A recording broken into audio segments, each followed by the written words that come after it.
Good morning dear friends, students और मेरे प्यारे भाइयों बहनों, आप सबको बहुत बहुत नमस्कार, सत श्री अकाल, नमो बुद्धाय, अस्सलाम वालेकुम। थोड़ा सा ये वीडियो में लाने में मुझे विलम्ब हो गया, उसके लिए मैं माफी चाहूंगा आप लोगों से। मैंने जैसा आपकी वादा किया था आपसे कि कोरोना हमारे लिए अभिशाप या वरदान, इसका मैंने पार्ट 1 बना दिया था। पार्ट 2 का मैंने वादा किया था, थोड़ा सा लेट हो गया, लेकिन मैं आपके सामने फिर से एक बार प्रस्तुत हूं कि कोरोना अभिशाप या वरदान के बारे में मैं अपना अगला वीडियो देने वाला हूं। और वीडियो में शुरू करूं, अपना मैटर बताना शुरू करूं, उसके पहले मैं चाहूंगा कि आप थोड़ा सा देखेंगे, आपके नीचे यहाँ पे बिल्कुल एक छोटा सा टैब बना होगा, उसमें लिखा होगा सब्सक्राइब, उसको थोड़ा टच कर दीजिए। उसके बगल में घंटी बनी होगी, उस घंटी को भी टच कर दीजिए, और बगल में एक थंबनेल होगा, उसको भी टच कर दीजिए, ताकि मैं जैसे ही वीडियो डालता हूं आपको तुरंत वो वीडियो मिल जाए और हमारे आने वाली वीडियो से आप सदैव अपडेट रहें। और आने वाले समय में बहुत सारे मोटिवेशनल वीडियो स्टूडेंट्स के लिए भी और पेरेंट्स के लिए भी, और जो भी मैं साथी देखते हैं, बच्चे बूढ़े जवान, सबके लिए वो काम के होंगे और बहुत प्रेरणादायक होंगे। और आज के समाज के हिसाब से मैं बहुत सारी चीजों पे काम कर रहा हूं, तो स्टडी भी कर रहा हूं, तो मैं उससे मैटर कलेक्ट करके बनाने वाला हूं। थोड़ा सा कभी कभार कुछ व्यस्तता में विलंब हो जाता है, उसके लिए मैं माफी चाहूंगा। आने वाले समय में इसको कंटिन्यू कर दूंगा, आपको ज्यादा इंतजार नहीं करना पड़ेगा। अब हम शुरू करते हैं अपना टॉपिक से, कोरोना अभिशाप या वरदान, इसका पार्ट 2 मैं शुरू करने वाला हूं। पहले बार में मैंने बताया था कि अगर हम लोग कोरोना को एज अ अभिशाप देखते हैं तो कुछ चीजें हैं जिससे कि दिक्कतें हो रही है, समाज में व्यवस्थाएं डिस्टर्ब हो गई हैं, कई लोगों की मृत्यु भी हो गई है, पूरा इकोनॉमिक व्यवस्था डिस्टर्ब है। लेकिन उसके साथ में कुछ ऐसी चीजें भी हमको मिली हैं कोरोना आने की वजह से या लॉकडाउन लगने की वजह से, जो शायद हम लाखों करोड़ रुपया खर्चा करके भी नहीं पा सकते थे, और न तो पा रहे थे, कोशिश करने के बाद भी नहीं पा रहे थे। अब इसका बहुत अच्छे से समझ में आपको आएगा दूसरे वीडियो में। जैसा कि आप सबको पता है कि इस दुनिया की जो भागा दौड़ी है, आपाधापी है, इसमें जो एक भौतिकता की दौड़ मची हुई है, जो सारा मतलब पूरा जो संसार है वो पैसे पैसे पैसे के पीछे और जो तथाकथित विकास और डेवलपमेंट के पीछे भाग रहा है, उसमें हम बहुत कुछ अपना जो निजी जीवन है, जो स्वास्थ्य से जुड़ा हुआ हमारा चीज है, स्वास्थ्य से जुड़ी हुई जो हमारा पर्यावरण है, जो आसपास का वातावरण है, हमने बहुत दूषित कर लिया था। आप सबको पता है कि पोल्यूशन का लेवल इस समय कितना चरम पे चल रहा था, और आप सब में से अधिकांश को पता होगा कि पिछले दिनों लॉकडाउन से पहले की स्थिति दिल्ली में क्या रही है। दिल्ली पूरे दुनिया में सबसे ज्यादा एयर पोल्यूटेड सिटी बन गई थी। यानी जो नॉर्मल स्थिति होती है एयर पोल्यूशन की, उससे 25 गुना बुरी स्थिति में दिल्ली की एयर पोल्यूशन की स्थिति हो गई थी। यानी आप समझो, पहले दिल्ली में दिन के समय भी लोगों को सही से दिखाई नहीं पड़ता, ऐसा लगता है धुंध छाया हुआ हो, इस तरीके से दिन में इतना पोल्यूशन हो गया था, एयर पोल्यूशन, कि साफ साफ दिखाई नहीं पड़ रहा था। आंखों में धुएं, धूल, मिट्टी की वजह से इतनी जलन हो जा रही थी, आंखों में खुजली, एक्जिमा, यानी तमाम तरीके की बीमारियां और सांस की बीमारियां, यानी स्थितियां इतनी दयनीय होती जा रही थी, और उस पर बहुत कोशिश करने के बावजूद भी नियंत्रण नहीं मिल पा रहा था। आप सबको पता होगा कि जो हमारे दिल्ली के मुख्यमंत्री हैं केजरीवाल जी, उन्होंने इसको कंट्रोल करने के लिए ऑड एंड इवन का फार्मूला भी लगाया कि सम नंबर की गाड़ियां एक दिन चलेंगी, विषम नंबर की गाड़ियां दूसरे दिन चलेंगी। उससे कुछ हद तक कंट्रोल हुआ, लेकिन उसके बावजूद भी स्थिति बहुत ही बुरी थी और बहुत ही दयनीय थी। लोगों का रहना, वहां के वातावरण में सांस लेना बहुत ही मुश्किल हो रहा था। अब आप समझो पहले कि आपको अगर थोड़ा सा आभास करना हो इस पर्यावरण के पोल्यूशन का, एयर पोल्यूशन का, तो आप समझ सकते हो, एक छोटे से कमरे में आप अपने आप को बंद कर लीजिए और उसमें धुआं कर लीजिए, थोड़ी सी आग जला के धुआं कर लीजिए, और आप महसूस करिए कितनी देर उसमें रह सकते हैं। आपका मुश्किल से 5 से 10 मिनट में घुटन होने लगेगी और जान आफत में आ जाएगी, आप तुरंत गेट खोल के बाहर निकलोगे। ये तो मैं एक कमरे की स्थिति बता रहा हूं, और वही स्थिति पूरे दिल्ली की हो गई थी। पूरे दिल्ली में इस तरीके से धुआं, धूल, इतना ज्यादा यातायात का धुआं, इंडस्ट्रीज का धुआं, कंपनी कल कारखानों का धुआं, और इतना ज्यादा पोल्यूशन हो गया था, हवाई जहाज चलते हैं उसका धुआं, इसकी वजह से पूरा वातावरण इतना दूषित हो गया। अब आप हमको बताइए, आप खुद समझो कि अगर लॉकडाउन नहीं लगा होता, गवर्नमेंट सरकार कितना भी चिल्लाती, कि आप साधन बंद कर दो, पैदल जाओ, साइकिल से जाओ, तो क्या पॉसिबल था कर पाना? और क्या पॉसिबल था कि इस पोल्यूशन पे नियंत्रण कर पाना?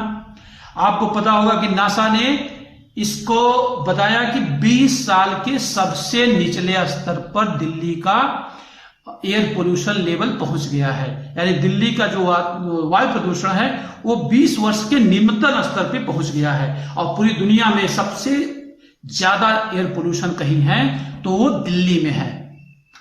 और जो हमारा सेंट्रल पोल्यूशन कंट्रोल बोर्ड है उसने भी डिक्लेयर कर दिया कि ये स्थितियां जो थी भारत में ये बहुत ही वर्ष होती जा रही हैं। इससे आदमी का जीवन स्तर भी घटेगा और उसका रहना तो मुश्किल हो ही रहा था। अब ये लॉकडाउन लगने की वजह से हुआ क्या? आप खुद सबको पता है कि लॉकडाउन लगने की वजह से आदमी अपने घरों में कैद हो गया, यातायात का साधन बहुत कम हो गया, गाड़ियां बहुत कम चलना शुरू हुई। अब उसकी वजह से क्या हुआ कि एयर पोल्यूशन लगभग खत्म होते होते इस समय पूरा जो दिल्ली का वातावरण है एकदम शुद्ध हो गया है। आप कहीं भी निकल जाओ, सुबह टहलने के लिए आपको फ्रेश हवा मिलेगी, तरोताजी हवा मिलेगी, घूम करके आपको टहलोगे तो एकदम एनर्जी और ऊर्जा महसूस करोगे। लेकिन वही लॉकडाउन की पहले की स्थिति थी वो जो बहुत बुरी थी, बहुत स्थिति खराब थी।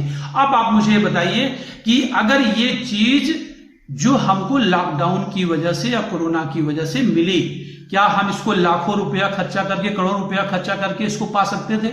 अगर लॉकडाउन नहीं लगा होता तो क्या ये संभव हो पाता? कभी संभव नहीं हो पाता, आप सबको पता है। तो इस नजरिए से मैं कहता हूं कि लॉकडाउन ये हमारे लिए अभिशाप के बजाय वरदान भी है कहीं कहीं। हाँ, अब कुछ चीजें हैं जैसे हम उसको मानते हैं कि ये भारत की पूरी अर्थव्यवस्था प्रभावित हुई है इस लॉकडाउन की वजह से, लेकिन उस विकास का, उस समृद्धि का, उस धन का, उस संपदा का हमारे लिए क्या उपयोग अगर हमारा जीवन ही असुरक्षित हो जाए, अगर हमारे जीवन पे ही आफत आ जाए, हमारी जान ही जोखिम में हो जाए, तो हम ऐसी समृद्धि, ऐसे रुपया पैसा, ऐसे धन दौलत रख करके, गाड़ी मोटर बंगले रख करके किस काम का, किस यूज का कर पाएंगे? अगर थोड़े दिन के लिए हमने एक शांत जीवन बिताया, सीधा साधा जीवन बिताया, बाहर का खाना नहीं, बाहर की हवा नहीं, घर का वातावरण, घर के परिवार में रहना, घर के साथ में खेलना, मौज मस्ती करना, गार्डनिंग करना, सुबह सुबह थोड़ा टहलना घूमना, नहीं जो किया एकदम बिल्कुल हमने पुराना जीवन अपना फिर से एक बार जी लिया है। और शायद ये हम सौभाग्य सिर्फ हमारी पीढ़ी को ही मिला है। हो अब हमारे आने पिछली जितनी पीढ़ियां रही है, किसी को ऐसा पूरी दुनिया में ऐसा कोई समय नहीं रहा कि एक साथ इतना बड़ा सौभाग्य किसी को मिला हो। और आने वाली पीढ़ियों को शायद बहुत लंबे समय तक ये सौभाग्य नहीं मिलेगा। तो हमें इसको पूरा एंजॉय करना चाहिए और इसमें जो भी हम गुडविल कर सकते हैं अपने नेचर के साथ में, जो भी अच्छा कर सकते हैं, हमको जरूर कोशिश करनी चाहिए। इस नजरिए से मैं कहता हूं कि कोरोना अभिशाप नहीं वरदान है। ये तो बात मैंने एयर पोल्यूशन की करी। इसी तरीके से वाटर पोल्यूशन की स्थिति थी। आप लोगों को पता है लगभग जितनी महानगरों से गुजर करके नदियां जाती हैं, उन नदियों की स्थिति क्या हो गई है, उसमें पानी तो साफ दिखता है नहीं, पानी एकदम काला हो गया है। गटर के पानी, नाले के पानी जैसा एकदम नदी का पानी हो गया है। यानी जमुना नदी का पानी देख लीजिए दिल्ली में। ये लॉकडाउन के पहले की स्थिति क्या है कि एकदम पानी जो वहां का एकदम गंदा काला हो गया है। उसमें जनजीवन, मछलियां रहना मुश्किल हो गया, मर रही मछलियां। और कभी कुछ मछलियां जो उसमें जो पलती हैं, जो सब मछलियां हैं, उसको अगर हमने मछली निकाल करके खा लिया तो मान चलिए कि हमने अपने बहुत सारे बीमारियों को न्योता दे दिया। उसमें कैंसर जैसा महामारी भी विद्यमान है। लेकिन इस लॉकडाउन की वजह से क्या हुआ कि कारखाने बंद हो गए, जो इंडस्ट्रियल कचरे आते थे, इंडस्ट्रियल मतलब कि जो वेस्ट मटेरियल आते थे, वो सारे रुक गए। और इसके परिणाम स्वरूप जमुना नदी का पानी इस समय लॉकडाउन के अभी कुछ दिन पहले की बात बताऊं मैं, जब भी ये लॉकडाउन नहीं लगा था उसके पहले तक की स्थिति ये थी कि एकदम साफ हो गया था, क्लियर हो गया था, साफ एकदम दिखाई पड़ रहा था, काफी गहराई तक उसका पानी साफ साफ दिखाई पड़ रहा था। ये लग रहा था कि अब ये जमुना जी का पानी वाकई में शुद्ध है, साफ है, ये पीने लायक है, ये नहाने लायक है। लेकिन जो लॉकडाउन के पहले वाला पानी था जमुना जी का, वो तो देखने लायक भी नहीं था। उसके पास से गुजर जाओ तो बास आती थी, स्मेल आती थी। तो आप बताओ कि ये लाखों रुपया खर्चा करने के बाद हम कर सकते थे? कभी नहीं कर पा सकते थे। ये तो आपको पता भी होगा कि गंगा और यमुना नदी की सफाई के नाम पे सेंट्रल गवर्नमेंट ने अलग मंत्रालय बनाया, अलग से मंत्री बनाया, लाखों करोड़ रुपया खर्चा भी किया, लेकिन काम कुछ भी नहीं हुआ, सफाई कुछ भी नहीं हुई। गंगा और यमुना नदियां जैसे दूषित, जैसे मैली, जैसे गंदी, जैसे गटर जैसी स्थिति में थी, वो पहले से वैसे ही रह गई, बल्कि बढ़ी, उसमें कमी कुछ नहीं हुआ, बल्कि उस सफाई के नाम पे, गंगा प्रदूषण नियंत्रण के नाम पे लाखों करोड़ रुपया पब्लिक का टैक्स का पैसा वो हजम हो गया इस ब्यूरोक्रेट्स में और मंत्रियों, विधायकों के और नेताओं के फंडे में। तो ये चीजें हमको मिली किसकी वजह से? लॉकडाउन की वजह से। और इसीलिए मैं बोलता हूं कि ये लॉकडाउन, ये कोरोना जो है अभिशाप नहीं वरदान है। आप खुद महसूस करिए कि जो हमारा एक बहुत बड़ा इकोसिस्टम है, जमुना नदी का, गंगा नदी का, या और जो नदियां हैं, घाघरा नदी है, जो भी शहर से गुजरती नदियां हैं, सबकी स्थितियां वैसी थी। और इस समय जाकर के देखिए, अभी थोड़े दिन तक पहले की स्थिति में था कि एकदम साफ सुथरी नदियां, जहां भी देखो आप एकदम साफ सुथरी नदियां, कहीं भी नहाने की इच्छा हो सकती थी, आप नहा लो, कोई दिक्कत नहीं है। लेकिन लॉकडाउन की पहले स्थिति क्या थी? बिल्कुल अलग थी। तो इसलिए मैं कहता हूं कि लॉकडाउन अभिशाप नहीं वरदान है।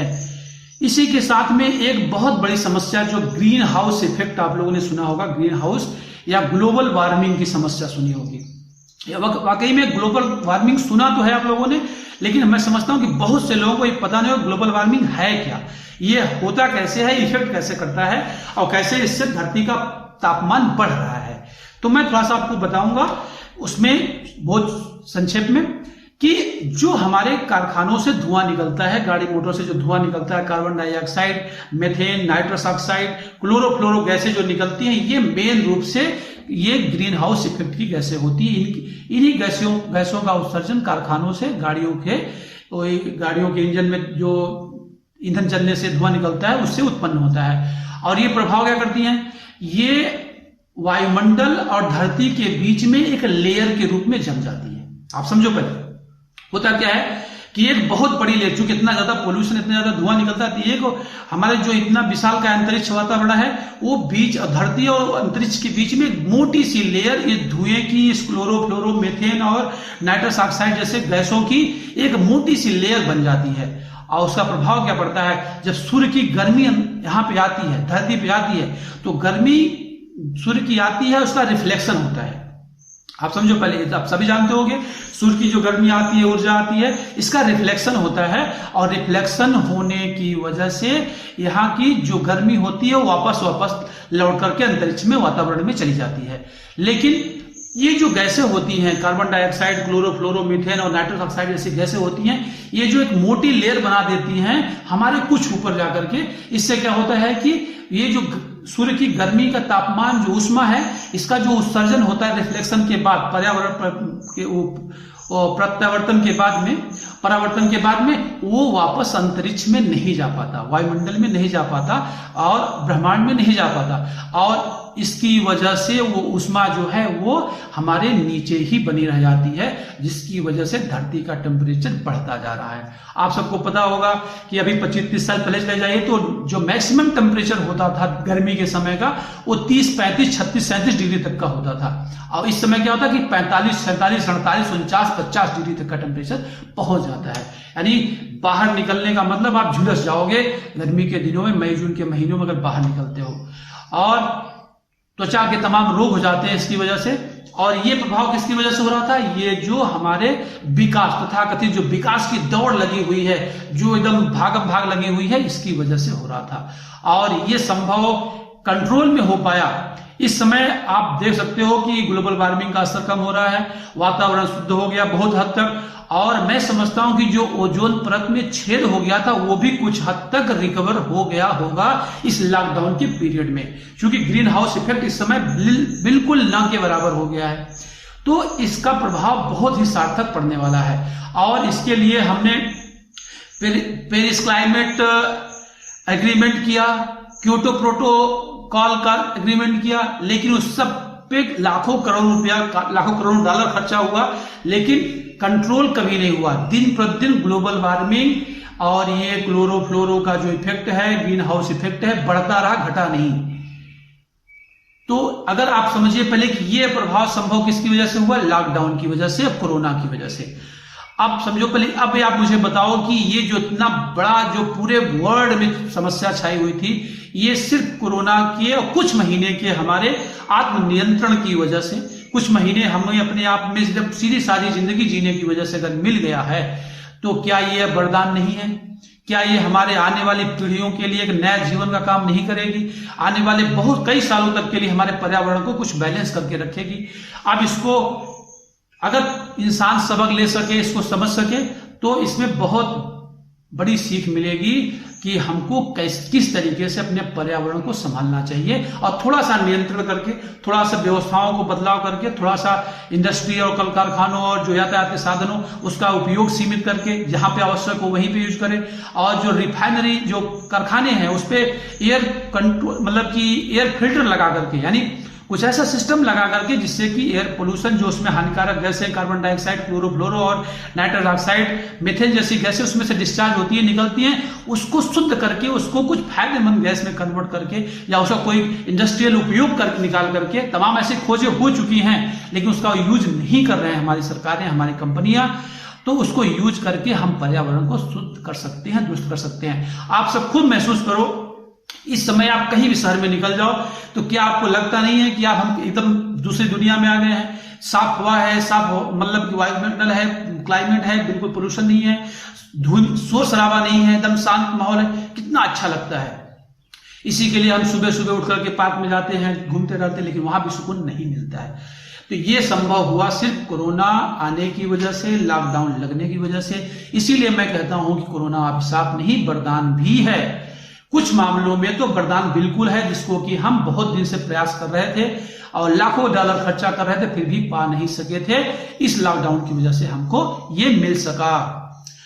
और इसके साथ में एक बहुत बड़ी समस्या विशेष करके सभी जगह है, लेकिन शहरों में, बड़े शहरों में कुछ ज्यादा है, नॉइज पोल्यूशन की, ध्वनि प्रदूषण की। अभी आपको बताया वायु प्रदूषण, उसके बाद जल प्रदूषण और उसके बाद ध्वनि प्रदूषण। जो हमारे जीवन के लिए सबसे महत्वपूर्ण चीजें हैं, जल है, वायु है और एक शांत वातावरण। किसी भी इंसान को आराम से सोने के लिए, आराम से जीवन गुजारने के लिए शांत वातावरण की बहुत आवश्यकता है। लेकिन इस नॉइज भरे वातावरण में, जहां पे गाड़ियां इतनी चल रही, कारखाने इतने चल रहे हैं, इतना ज्यादा शोर, इतना ज्यादा नॉइज, इतना ज्यादा डिस्टर्बेंस हो गई है कि कोई भी आदमी सुकून से नहीं रह पा रहा है, सो नहीं पा रहा, मरीज ढंग से आराम नहीं कर पा रहा, बेड पे लेटा हुआ मरीज पड़ा हुआ है लेकिन उसको अच्छे से नींद नहीं आ रही है। और एक तो ऐसी बीमारी है इस मतलब नॉइज की, जो हमने अपने जेब में रख रखी है, मोबाइल। आपने महसूस किया होगा बहुत बार मोबाइल फोन ऐसे समय डिस्टर्ब करता है जब हमको बहुत अच्छी नींद आने वाली होती है, या हम किसी बहुत अच्छे काम में लगे होते हैं, ध्यान में लगे होते हैं, पूजा पाठ में लगे होते हैं, तभी मोबाइल घंटी बजती है, टन टन टन बजती है और सारा ध्यान हमारा डिस्टर्ब।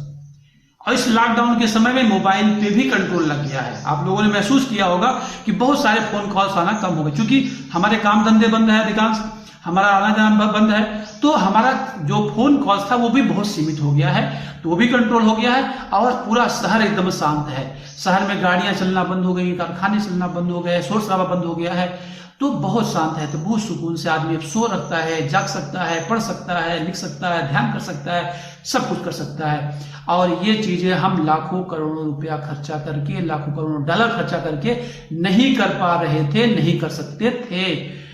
और मजे की बात बताऊं, मैं अभी मैं कुछ रिपोर्ट सर्च कर रहा था कि नॉइज पोल्यूशन का प्रभाव क्या है। ये प्रभाव ये दिख रहा है कि भारत, अभी बताया गया कि भारत में 35 करोड़ से ज्यादा लोग हियरिंग प्रॉब्लम से जूझ रहे हैं, यानी सुनने की समस्या से ग्रसित हैं। और वो किस वजह से?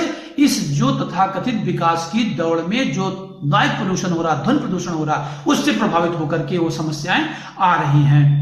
और आपको बताऊं एक रिपोर्ट कि इसमें स्थितियां क्या है। हमारे जो विकसित सिटीज हैं, हमारी जो डेवलप्ड सिटीज है, जो बड़ी शहर हमारे हैं, जैसे मुंबई जैसा शहर है, इसमें क्या स्थिति है कि 10 में से 4 लोग जो हैं वो हियरिंग प्रॉब्लम से जूझ, यानी 10 में से 4 आदमी को समय से पहले सुनने की शक्ति कम हो जाती है, क्षीण हो जाती है, या फिर उनको सामान्य से थोड़ा सा तेज आवाज में सुनना पड़ता है, सुनाई पड़ता है।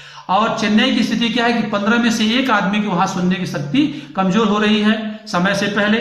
और बेंगलुरु में 8 में से 1 आदमी ऐसा है जिसकी कि समय से पहले सुनने की शक्ति क्षीण हो जाती है, कमजोर हो जाती है। और सबसे बुरी स्थिति कोलकाता की है, जहां 13 में से 11 आदमी समय से पहले अपनी सुनने की शक्ति को खो देता है, कम हो जाती है, बहुत मुश्किल से सुन पाता है।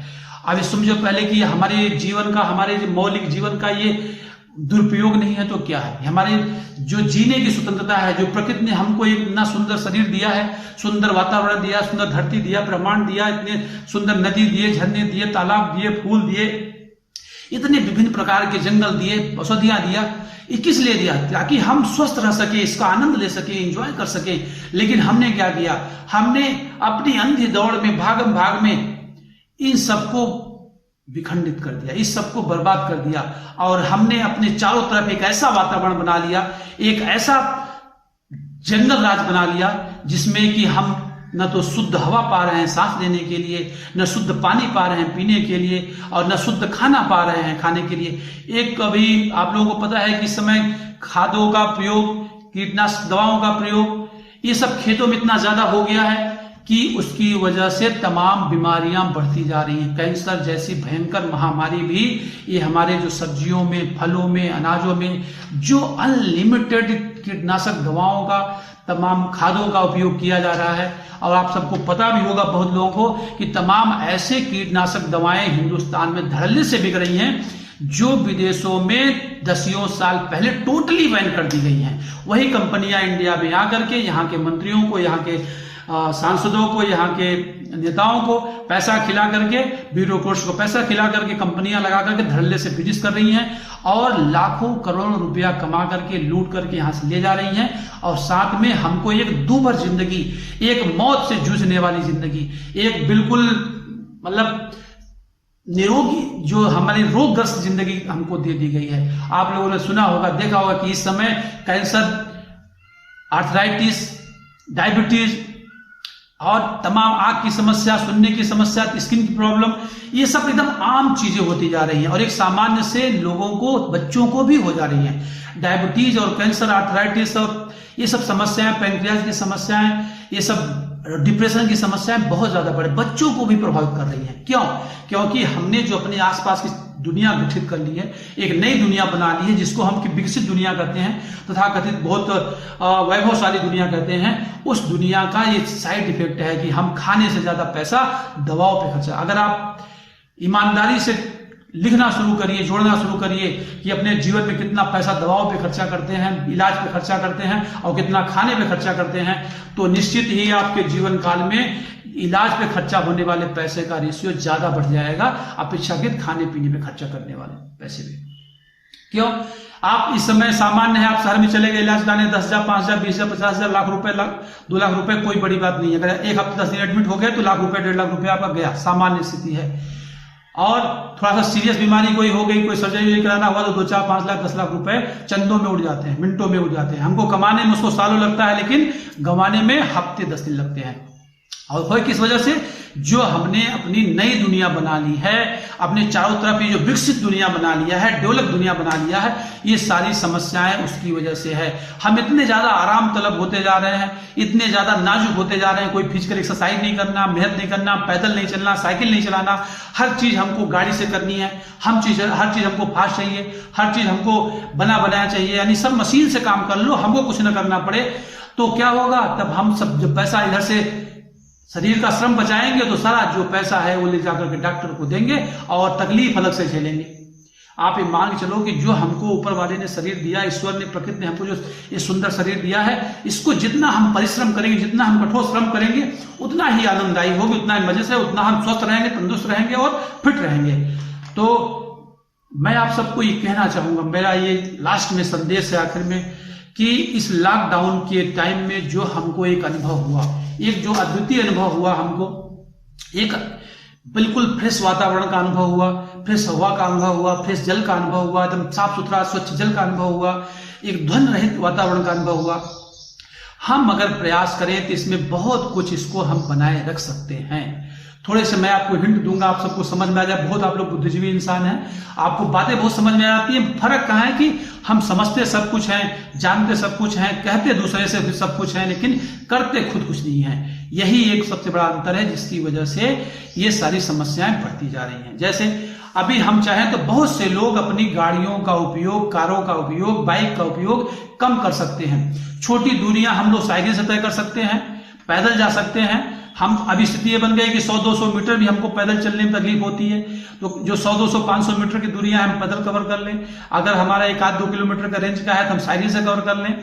ऑफिस हमको जाना है तो हम अपनी पर्सनल गाड़ी में न जा करके अपने हम पब्लिक ट्रांसपोर्ट में चले गए, या तो दूसरे साधन में हम कंबाइंड व्हीकल भी यूज कर सकते हैं कि इसे एक रास्ते से निकल रहे हैं, 4-5 लोग एक गाड़ी में बैठ सकते हो, 4-5 लोग एक गाड़ी में बैठ के चले गए। अल्टरनेट बना लीजिए, एक दिन हमारी गाड़ी पे रहेगा 5 लोग चलेंगे, दूसरे दिन दूसरी गाड़ी 5 लोग, तीसरी।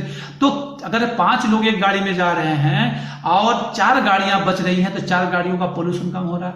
इसमें कोई आपके अपमान की बात नहीं कि आपका इंसल्ट स्टेटस डाउन हो रहा है, लेकिन हमारे पर्यावरण के प्रति जो जिम्मेदारी है उसको हम नियंत्रित कर सकते हैं। तो 4 गाड़ियों का पोल्यूशन कम हुआ, हमारा ईंधन का खपत कम हुआ, हमारी ईंधन की निर्भरता बढ़ेगी, हमारी बचत भी होगी, पर्यावरण शुद्ध रहेगा, एयर पोल्यूशन, ध्वनि प्रदूषण और सारी समस्याएं कंट्रोल हो जाएंगी। और इस तरीके से देखा जाए तो लगभग हम लोग 50% तक यातायात के साधनों को कंट्रोल कर सकते हैं, पब्लिक ट्रांसपोर्ट का यूज करके या फिर शेयर का यूज करके, शेयर कार का यूज करके उसको हम कंट्रोल कर सकते हैं। कहीं कहीं 40-50%, कहीं 20% जैसी जगह है उसके हिसाब से हो सकता है, तो ये कर सकते हैं। हम अपने हर एक प्रयास करें कि हर घर के आसपास, अपने घर में, आंगन में, बरामदे में, बालकनी में, जहां भी संभव हो पौधे लगाएं, ज्यादा से ज्यादा पौधे लगाएं।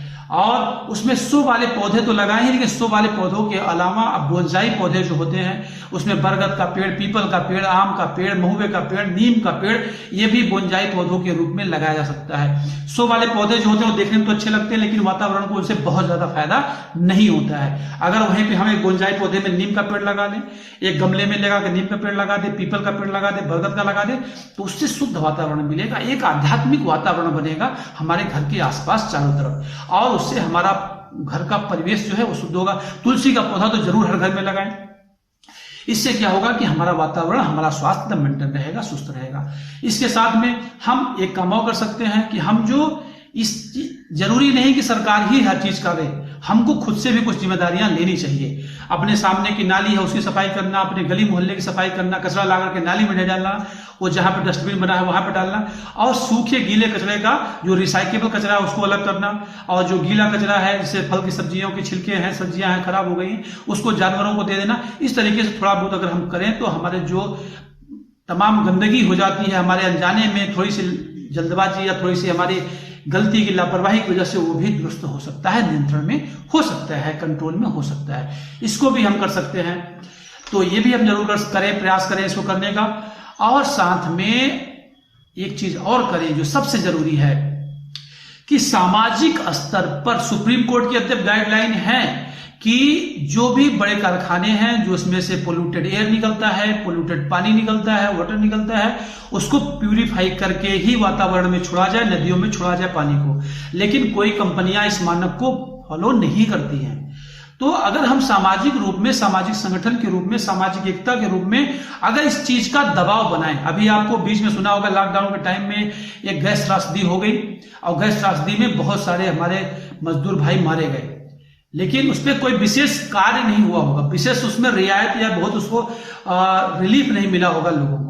वो तथाकथित अभी आप लोगों ने सुना कार्बाइड गैस का जो एमपी का मामला था, आज तक वो पेंडिंग है कोर्ट में, उस पर लाखों करोड़ों का खर्चा भी हो गया, लेकिन पब्लिक को फायदा नहीं मिला, उस आम मजदूर को फायदा आज तक नहीं मिला। अगर इसको हम थोड़ा समय रहते कंट्रोल कर ले, एक दबाव बनाए कि जो इंडस्ट्री चलती है, इंडस्ट्री चले, रोजगार क्रिएट होता है, जरूरी है उसकी, लेकिन साथ में ये भी कर लिया जाए कि जो उससे गंदा धुआं निकलता है, गंदा पानी निकलता है, उसको प्यूरिफाई करके छोड़ा जाए। कोई दिक्कत नहीं, थोड़ा सा खर्चा होगा इंडस्ट्रियों का, एक बार बना लेंगे, बार बार नहीं लगता है, एक बार खर्चा, एक बार कोई यूनिट लगा दिया तो हमेशा पानी सफा करके नदी में डालेगा और तब हमारा अपने आप नदियों का पानी शुद्ध हो जाएगा। जो धुआं निकलता है उसको प्यूरिफाई करने के लिए कुछ सिस्टम बना लिया, यूनिट लगा लिया, एक बार लगा लिया, बार बार खर्चा नहीं होना है, उससे धुआं हमारे वातावरण में तमाम साफ सुथरा धुआं जाएगा और ज्यादा दूषित धुआं नहीं जाएगा। तो इस तरीके से बहुत कुछ कंट्रोल किया था, लेकिन संभव कब होगा? सरकार भरोसे नहीं होगा, सरकार कमीशन लेके बैठ जाएगी, ब्यूरोक्रेट्स अधिकारी कमीशन लेके बैठ जाएगा। आपने दबाव बनाया, अधिकारी के ऊपर एप्लीकेशन दिया, जाके उस कंपनी वाले ने कुछ पैसा खिला दिया, काम शांत हो गया। लेकिन जब आप आंदोलन छेड़ देंगे, धरना बैठ जाएंगे, कंपनी के सामने एकदम बैठ गए, अनशन पे बैठ गए, सरकारी कार्यालय के सामने अनशन पे बैठ गए, तो मजबूर होकर के, देखिए विरोध करना है लेकिन वो शांतिपूर्ण विरोध होना चाहिए, बहुत मतलब कि उग्रवाद टाइप का नहीं होना चाहिए कि उसमें आगजनी हो जाए या फिर हिंसात्मक हो जाए, बहुत शांतिपूर्वक विरोध करना है, बस बैठ जाना है धरने पे। यकीन मानिए थोड़ा सा समय लगेगा, लेकिन एक बार अगर हमने करना शुरू कर दिया और ज्यादा नहीं, 1 2 3 दृष्टांत मिले, 1 2 3 कंपनियों पे प्रभाव पड़ा, तो अगली कंपनियां तो बस लोग 2500 इकट्ठा हुए नहीं कि तुरंत अपने आप प्रेशर में आकर के काम करना शुरू कर देंगे। एक बार रास्ता बनाने की देर है, रास्ता बनाना मुश्किल है, और एक बार रास्ता अगर किसी ने बना लिया तो मान के चलिए कि जितनी कंपनियां हैं, जितनी इंडस्ट्रीज है, जितने कारखाने हैं, उनको मजबूर होकर के अपने यहाँ प्यूरिफायर सिस्टम लगाना पड़ेगा, पानी के लिए, धुएं के लिए, पोल्यूशन के लिए नियंत्रण करने पड़ेंगे। तो इससे क्या होगा, हमारा वातावरण शुद्ध होगा, हम एक स्वच्छ साफ सुथरे वातावरण में, हेल्दी वातावरण में रहेंगे, हमारे बच्चे हम सब स्वस्थ रहेंगे। जाने कितने लोग इस पोल्यूशन की वजह से समय से पहले तमाम बीमारियों के शिकार हो जाते हैं, मौत को प्राप्त हो जाते हैं। तो इसलिए अगर हम थोड़ी सी सावधानी रखें तो ये सब चीजों पे नियंत्रण कर सकते हैं। आप लोग समझदार हैं, बुद्धिजीवी हैं, इसको ध्यान में रखें और जहां भी हो सके छोटे से बड़े लेवल पे, जिस भी स्तर पे आप हैं, वहां पे प्रयास करें कि इसको कैसे भी करके अपने लेवल, व्यक्तिगत लेवल से शुरू करें। जब भी शुरुआत करें स्वयं से शुरुआत करें कि हम अपने आसपास पहले गमले लगाएं, पौधे लगाएं, फिर दूसरे को कहें। हम अपने घर का गंदा पानी कैसे डिस्पोज करते हैं उसकी व्यवस्था करें, तब हम दूसरे को कहें। अगर इस तरीके से शुरुआत करेंगे तो निश्चित ही आने वाले समय में बहुत बड़ा परिवर्तन हो सकता है। और इस लॉकडाउन से, इस कोरोना के टाइम से हमको सबक लेना चाहिए, सीख लेनी चाहिए और ये मान के चलना चाहिए कि ये लॉकडाउन का टाइम हमको बहुत कुछ सिखा के चला गया। अगर हम उसको सीख सके, उसको देख सके और समझ सके, तो ये कोरोना अभिशाप नहीं प्रदान हो सकता है हमारे लिए। पैसा तो हम साल भर के 6 महीने, 2 महीने, 5 महीने के बाद भी खूब कमा लेंगे, लेकिन वातावरण जो हमारा अपना दूषित कर लेंगे, गंदा कर लेंगे, उसको हम आने वाले सैकड़ों हजारों सालों में नहीं सुधार पाएंगे। जितनी वर्ष स्थिति होती जाएगी उतना हमारे लिए मुश्किल होता जाएगा। तो मेरा आप सबसे बहुत बहुत धन्यवाद और बहुत बहुत आप सबसे आग्रह है कि अगर मेरी बातें आपको अच्छी लगे, पसंद आए और लगता है कि इससे कुछ समाज को लाभ मिल सकता है, लोगों को सीख मिल सकती है, तो आप ज्यादा से ज्यादा लोगों तक शेयर करिए। अपने दोस्तों को, अपने यारों को, अपने ग्रुप में, व्हाट्सएप पे, फेसबुक पे आप इसको शेयर करें और मेरे चैनल को सब्सक्राइब कर लें। तो आपको जो भी वीडियो मैं डालता हूं आपको मिले। मैं आने वाले समय में बहुत सारे ऐसे वीडियो डालूंगा जिससे कि समाज को डायरेक्टली फायदा होने वाला है। और मैं जो वीडियो डालता हूं कभी भी मैं पढ़ करके, स्टडी करके या सर्च करके सिर्फ नहीं डालता हूं। मैंने जो रियल में महसूस किया है प्रैक्टिकल लाइफ में, अपने जीवन में, अपने अनुभव से जो किया है, मैं उसी पे वीडियो बनाता हूं और वही वीडियो में डालता हूं। आप अगर ध्यान से समझेंगे तो आपको लगेगी कि ये हमारी कहानी है, मेरे मन की, मेरे घर की, मेरे बगल की, मेरे पास की कहानी, मेरी खुद की कहानी है। क्योंकि मैं एकदम एक एक शब्द जो अनुभव करता हूं सिर्फ वही बोलता हूं। मैं तथाकथित सुनी हुई, कही हुई बातें सुनकर के कॉपी करके नहीं बोलता हूं। ठीक है, अध्ययन करता हूं, लेकिन अध्ययन का मतलब यह है कि उसको अनुभव करना और उसको समझना व्यक्तिगत लेवल में, तभी मैं इसको बोलता हूं। तो इसी के साथ मैं आपको विदा लूंगा। धन्यवाद और फिर से मिलेंगे एक नए वीडियो में, नए विषय के साथ में और नए जोश और नई ऊर्जा के साथ में। तब तक आप लोग कीप हेल्दी और स्वस्थ रहिए, स्वस्थ वातावरण बनाइए और continue watch my video. Thank you.